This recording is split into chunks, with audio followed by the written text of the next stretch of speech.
एक आदमी दो वक्त की रोटी के लिए न जाने कितनी मेहनत करता है, पर अगर आपको ये पता चले कि आपके खाने की ये थाली जहर से भरी है तो आपको कैसा लगेगा।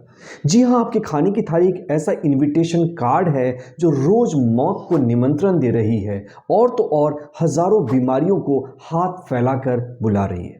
ऐसा मैं नहीं कहता, WHO की रिपोर्ट कहती है कि चाहे हार्ट की बीमारी हो, ब्लड प्रेशर हो या फिर और भी बहुत सारी डेंजरस डिजीजेस, 80% का जो सोर्स है वो हमारा खाना है। और ग्लोबल न्यूट्रिशन रिपोर्ट के अनुसार 25% जो सडन डेथ होती है यंग लोगों में, उसका सीधा कारण उनका खान पान और भोजन है। दोस्तों, ये एक वीडियो नहीं है, ये एक वेकअप कॉल है। ये एक ऐसी कॉन्स्पिरेसी या साजिश की तरफ इशारा करती है जो कि कुछ बड़े लोग हमारे खिलाफ कर रहे हैं और तो और इस साजिश में कहीं ना कहीं हम भी भागीदार हैं, अपनी जीभ के कारण, टेस्ट के कारण और खूबसूरती को पहले रखना, ना कि न्यूट्रिशन को रखना, इसके कारण।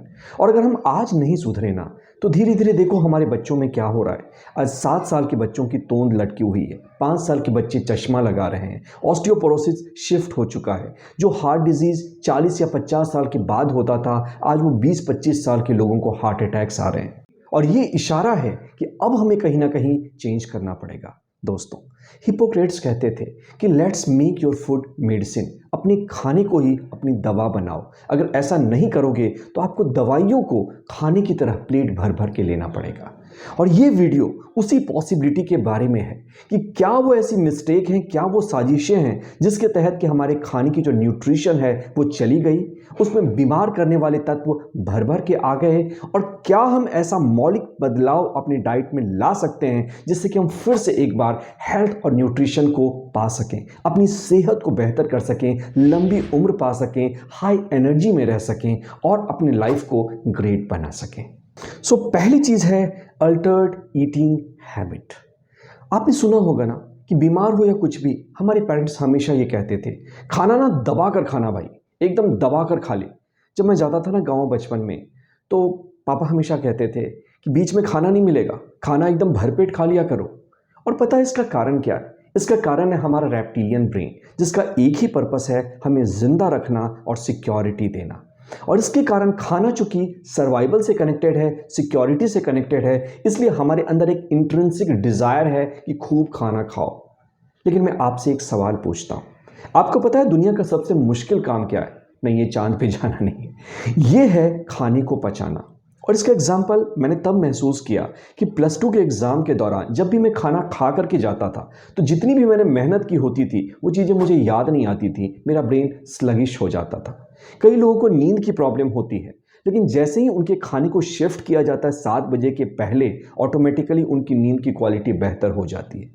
क्योंकि खाने को पचाने में ना बहुत सारी शरीर की ताकत लगती है, जितने एंजाइम्स रिलीज होते हैं, जितने हार्मोनल चेंजेस होती हैं, जो भी ब्लड सप्लाई का शिफ्ट होता है, इसके कारण बहुत सारी एनर्जी कंज्यूम होती है। और जब ये लाइफ एनर्जी सिर्फ खाने को पचाने में लगती है ना, तो इसके कारण कहीं ना कहीं शरीर बीमार होने लगता है, स्लो होने लगता है और कमज़ोर होने लगता है।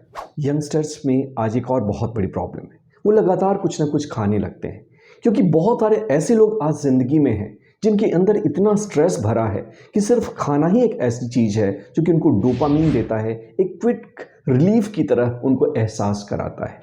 इस ट्रैप से भी आप बाहर आइए। तो करना क्या है? हमें आयुर्वेदा के हिसाब से खाना है। जितना हो सके अपने आप को फास्टिंग करिए। फास्टिंग से आपकी मौत नहीं होगी, आप कहीं कमजोरी हो जाती नहीं। इसका मतलब है आपके डाइट में न्यूट्रिशन की डेफिशिएंसी है। जो हम खाना लेते हैं उसमें मेनली कार्बोहाइड्रेट्स हैं। सुबह का खाना एक राजा की तरह खाना है, मतलब राजा कंट्रोल में खाएगा क्योंकि उसकी थोड़ी एज हो चुकी है। और दोपहर का खाना एक राजकुमार की तरह खाना है। राजकुमार यंग है, प्रिंस है, तो कुछ भी खा सकता है, कोई प्रॉब्लम नहीं है। और शाम का खाना एक भिखारी की तरह खाना है, बल्कि बिल्कुल कंट्रोल और 7 बजे के पहले।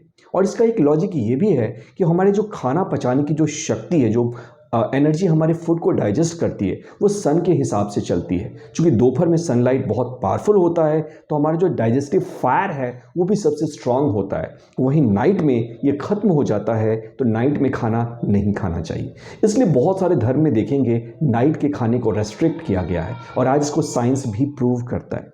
ये कितनी छोटी सी बात है ना, कि जिसको अगर मैंने अपनी लाइफ में जब अप्लाई किया था ना, वैसे ही मेरी एनर्जी डबल हो गई। दूसरी चीज़ जो हमें बीमार बना रही है वो है न्यूट्रिशनल इम्बैलेंस। आपने किसी बुजुर्ग की कहानी तो सुनी ही होगी, एक फ़ोन कॉल आया और वो बैंकरप्ट हो गए, उनका सारा का सारा खजाना खाली हो गया। लेकिन कुछ ऐसे मीडिया के बैठे लोग हैं जो कि आपके खाने की थाली को भी न्यूट्रिशनली बैंकरप्ट बना रहे हैं, खोखला बना रहे हैं। द लैंसेट की रिपोर्ट आज ये कंफर्म करती है कि आज इंसानों के चश्मा लग चुका है। जो पेट है वो लगातार बढ़ता जा रहा है, इंसुलिन रेसिस्टेंस होता जा रहा है। जो सेनाइल डिमेंशिया मतलब भूलने की बीमारी 60 साल की उम्र के बाद होती थी, वही बीमारी आज 25 से 20 साल 30 साल के लोगों को हो रही है। लोग ब्रेन फॉग में रहते हैं, स्लीप की क्वालिटी ख़राब हो चुकी है और इसका सिर्फ एक ही रीज़न है कि हमारे खाने में जो न्यूट्रिशन है ना वो ख़त्म हो गया है। और कहीं ना कहीं एक बड़े लोगों की साजिश है और इस साजिश के सबसे इंपॉर्टेंट कैरेक्टर हैं हम, ये हमारी सहमति से किया गया है। देखो, खाने का जो मेन पर्पस है ना वो है आपको न्यूट्रिशन देना, चाहे वो मैक्रो न्यूट्रिएंट्स हो, कार्बोहाइड्रेट, प्रोटीन हो, या फिर माइक्रो न्यूट्रिएंट्स, मैग्नीशियम, आयरन, इन सब तरह के मिनरल्स और सब्सटेंसेस आपको सप्लाई करना। लेकिन प्रॉब्लम तब आती है जबकि इंसान खाने की डेफिनेशन को बदल दे कि न्यूट्रिशन के बजाय वो टेस्ट से या कैसा दिखता है इसके हिसाब से चलना शुरू कर दे। द लैंसेट कहता है कि आज हमारे खाने में कार्बोहाइड्रेट ज़्यादा है, शुगर ज़्यादा है। और शुगर जब जब ज़्यादा होगा तो आपका ब्रेन स्लो होगा, ये बात तो आपको पता होगी। लेकिन आपको ये नहीं पता है कि शुगर बढ़ने से जो एक मिसकंसेप्शन है, पेशेंट आते हैं ना हंसते हुए कहते हैं, डॉक्टर साहब बेवकूफ़ हमें मत बनाओ, शुगर खाने से क्या डायबिटीज़ होती है? नहीं होती, लेकिन बिल्कुल होती है। जब भी कार्बोहाइड्रेट का लेवल आपके अंदर बढ़ेगा, उस कार्बोहाइड्रेट को कम करने के लिए पैंक्रियाज को इंसुलिन निकालना पड़ेगा। और जब जब इंसुलिन का हाइपर सेक्रीशन होगा, इंसुलिन का लेवल ब्लड में हाई रहेगा, उस इंसुलिन में रेसिस्टेंस आ जाएगा और इसे ही कहते हैं टाइप 2 डायबिटीज़। और जब टाइप 2 डायबिटीज़ आपको हो गई तो आपका पेट कितनी भी एक्सरसाइज कर लो, कोई भी मेहनत कर दो, वो लटका ही रहेगा। आपका ब्रेन तो स्लो होगा ही, पूरी बॉडी ही लो एनर्जी में लेथार्जिक हो जाएगी और कहीं ना कहीं आपके सोचने की, काम करने की, ब्रेन के फंक्शन की एबिलिटी कम हो जाएगी। और आज हिंदुस्तानी डाइट में सबसे ज़्यादा कार्बोहाइड्रेट है, चाहे वो पिज़्ज़ा हो, चाहे वो इडली हो, चाहे वो राइस हो, या फिर जो भी बाहर की फास्ट फूड्स होती हैं उनका मेन कंस्टिट्यूएंट यही होता है। सेकंड है हाई सॉल्ट। जब सॉल्ट आपकी लाइफ में ज़्यादा होगा तो ऑटोमेटिकली आपका ब्लड प्रेशर बढ़ेगा, किडनी पे लोड ज़्यादा होगा और हार्ट की बीमारियां ऑटोमेटिकली होनी शुरू हो जाएंगी। शुगर का एक और बहुत बड़ा रोल है गट बैक्टीरिया पे। देखो, हमारे गट में ना दो तरह की बैक्टीरियाज होती हैं, एक अच्छी वाली, एक बुरी वाली। अच्छी वाली का काम है हमें सपोर्ट करना, इंटेस्टाइन की लाइनिंग को हील करके रखना, केटू और बहुत सारे ऐसे प्रोडक्ट हैं जिनको बनाना, और जिस खाने को इंटेस्टाइन डाइजेस्ट नहीं कर पाता है उस खाने को डाइजेस्ट करना और हमारे ब्रेन को भी हेल्दी रखना। लेकिन जब आप ज़्यादा शुगर लेते हो ना तो एरोबिक और अनएरोबिक जो बैक्टीरिया है ना, जो अनहेल्दी बैक्टीरिया है, उनको खाना मिलने लगता है और जब उनकी ग्रोथ होने लगती है तो कहीं ना कहीं हेल्दी बैक्टीरिया जो है ना वो मरना शुरू कर देते हैं और इसके कारण बहुत सारी ऐसी बीमारियां होती हैं जहां कि आप क्लूलेस होते हो। अरे यार, इंटेस्टाइन बार बार ख़राब हो रहा है, पेट खराब हो रहा है, डॉक्टर कह रहे हैं सब नॉर्मल है, तुम्हारे दिमाग से आ रहा है। अरे यार, खाना ना पचता नहीं है, ये ना मन नहीं लगता है, डिप्रेशन हो रहा है, डिप्रेशन की गोलियां ले रहे हैं। इस सब का कारण है गट हेल्थ का खराब होना और इसका सबसे बड़ा कारण है शुगर। तीसरी चीज़ है, हमने खाने में ना इंसान लेजी हो चुका है, तो हमने खाने को रफेज हटा दिया, फाइबर्स हटा दिया। कच्चे गाजर, मूली, इन सबको चबाने में मेहनत लगती है ना, कितनी मेहनत लगती है, इसलिए हमने इसको अपने डाइट से हटा दिया। लेकिन आपको पता होना चाहिए कि ऐसे फाइबर्स जो कि इंटेस्टाइन डाइजेस्ट नहीं कर पाता ह्यूमन बॉडी, उसको ये गुड बैक्टीरिया खाते हैं और उससे हमें कुछ ऐसे मेटाबोलाइट्स देते हैं जो कि इंटेस्टाइन को, इनफैक्ट होल बॉडी को हेल्दी रखते हैं। तो हमें करना क्या होगा? सबसे पहले समझना पड़ेगा कि दुनिया में एक ही जानवर ऐसा है जो खाने को पका कर खाता है, गर्म करके खाता है। कौन है? आपको पता है। तो वो चीज़ हमें भूलनी पड़ेगी। जितना ज़्यादा हम रॉ फूड खा सकते हैं, रॉ अनाज हो गए, साबुत अनाज हो गए, ड्राई फ्रूट्स हो गए, और जितना ज़्यादा हम फ्रूट्स खा सकें, सैलड्स खा सकें, वेजिटेबल्स खा सकें, वो भी बिना पकाए, उतना ही ज़्यादा आपका हेल्थ रिकवर करेगा। देखो, मैं जो कॉल टू एक्शंस बता रहा हूँ ना, बड़े सिंपल बता रहा हूँ और इसका रीज़न ये है कि आप इसको अडॉप्ट कर सकें और एक्शन ले सकें। तीसरी पॉइंट है प्रोसेसिंग इंडस्ट्री कॉन्स्पिरेसी। आपने लास्ट टाइम पैसे कहाँ खर्च किए थे? ट्रैवलिंग के लिए किया होगा, मूवी के लिए किया होगा, खाने के लिए किया होगा वगैरह। लेकिन अगर मैं आपको बताऊं कि आप लगातार पैसे दे रहे हैं बीमार होने के लिए और एक ऐसी इंडस्ट्री है जो आपको मूर्ख बना रही है, तो आपको कैसा लगेगा? जी हाँ, ये इंडस्ट्री है प्रोसेस्ड फूड की और इसमें गवर्नमेंट भी रिस्पॉन्सिबल है और हम भी रिस्पॉन्सिबल हैं। आज हम फूड को ना, जैसा कि मैंने पिछले पॉइंट में कहा, फिर से रिपीट कर रहा हूँ कि आंखों के हिसाब से देखते हैं। मैंने घर में पूछा कि आज इतनी रिफाइंड खाना क्यों है, चीनी ऐसा है, तेल जो है हम पुराने वाला यूज़ क्यों नहीं करते हैं। तो घर की महिलाओं ने कहा, देखते थे पुराना तेल कैसा चिपकता था, कैसी बदबू आती थी, ये देखो रिफाइंड को कितना साफ दिखता है, देखो चीनी को कितनी सफ़ेद दिखती है, नमक ज़ुर्र से गिरता चला जा रहा है। और यही चीज़ हमारी वीकनेस है कि हम ना जो दिखता है वो बिकता है इसको मानते हैं। हम ना अपने सेंस ऑर्गन्स के गुलाम हैं और हमें लगता है कि जो चीज़ अच्छी दिखती है, जो चीज़ अच्छा टेस्ट करती है, वही हमारे बॉडी के लिए भी अच्छी होगी। और दूसरी चीज़, हम लेजी हैं। एक खाना, एक दही का पैकेट आता है जो कि 10 दिन तक रह जाता है, जबकि दही का स्वभाव ही यही है कि वो एक दिन में खराब हो जाए, लेकिन हमने कभी इस पर उंगली नहीं उठाई। क्यों? क्योंकि हम भी चाहते हैं यार क्या फ़र्क पड़ता है, रेफ्रिजरेटर आ गया है, हम उसको सेव कर लेंगे, स्टोर कर लेंगे।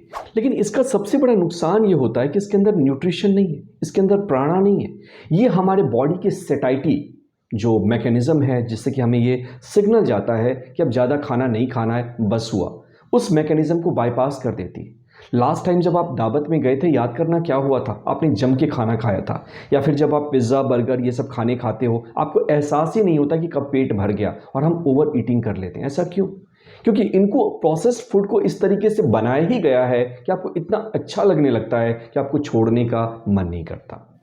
दूसरी, ये चीज़ अट्रैक्टिव दिखती है, इससे इंसान घर में खाना कम खाएगा और बाहर जाएगा या बाहर से फूड को ज़्यादा ऑर्डर करेगा। तो इससे क्या है, इकोनॉमी भी तेज चलती है और एक ऐसी इंडस्ट्री है जिसको कि इससे फ़ायदा मिलता है। और तीसरा, इन सब खानों को हम लंबे समय तक प्रिजर्व कर सकते हैं। तो इनको पता है कि इंसान आलसी होता है, इंसान को पता है कि वो आंखों से और जीभ से ज़्यादा चलता है। और मैं इस बात को बार बार रिपीट कर रहा हूँ ये समझने के लिए कि इसके कारण आप अपने शरीर को कमज़ोर कर रहे हैं, वीक कर रहे हैं और हज़ारों बीमारियों को निमंत्रण दे रहे हैं। कॉल टू एक्शन क्या है? बहुत ही सिंपल है। खाना उतना ही बनाओ जितना कि कंज्यूम कर सकते हो। रेफ्रिजरेटर का यूज़ कम से कम करिए और जहाँ तक हो सके प्रोसेस्ड खाना जो भी है, जो भी तेल है, रॉ तेल को खाइए। जो डब्बे बंद खाने हैं, प्रोसेस्ड फूड है, रिफाइंड फूड है, इन सब को कम कर दीजिए धीरे धीरे। चीनी के बदले हो सकता है आप गुड़ का इस्तेमाल कर सकते हैं, नॉन प्रोसेस्ड शुगर का इस्तेमाल कर सकते हैं। उसी तरह से सॉल्ट में भी हम सेंधा नमक इसका इस्तेमाल कर सकते हैं। जब धीरे धीरे इन चीज़ों को आप करना शुरू करेंगे ना, तो ऑटोमेटिकली आप ये देखेंगे कि आपका वेट भी नॉर्मल हो रहा है, आपके अंदर एक एनर्जी की बूस्ट मिल रही है और आपकी इम्यूनिटी ऑटोमेटिकली बेटर होनी शुरू हो जाएगी। दोस्तों, ये वीडियो ना सिर्फ ये कुछ ऐसे रैंडम टिप्स नहीं है जिसको कि मैं आपके लाइफ में चेंज करने के लिए बोल रहा हूँ। सोचिए हमारे वो बच्चे जिनको पता ही नहीं है और उनको हम क्या गिफ्ट दे रहे हैं। एनर्जी और खुशियों के बजाय एक ऐसा गिफ्ट दे रहे हैं जिससे को लगातार कमज़ोर हो रहे हैं, बीमार हो रहे हैं, जिनसे उनकी हड्डियां ऑस्टियोपोरोसिस में जा रही है और जिसके कारण कि वो इस लाइफ को एंजॉय नहीं कर पाएंगे।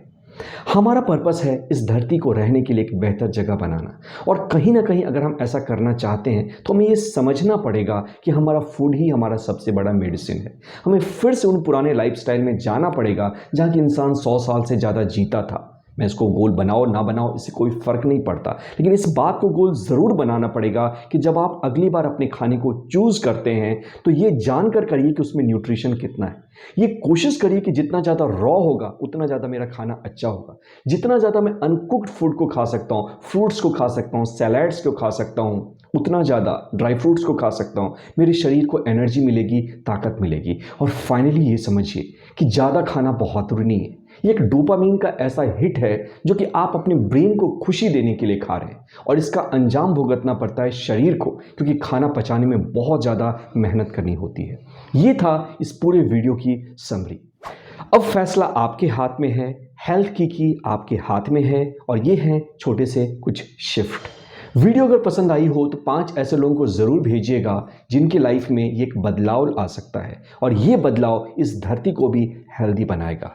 यूं ही बना रहे आपका साथ, फिर होगी मुलाकात। मैं पीयूष प्रभात आपसे मिलूंगा अगले वीडियो में।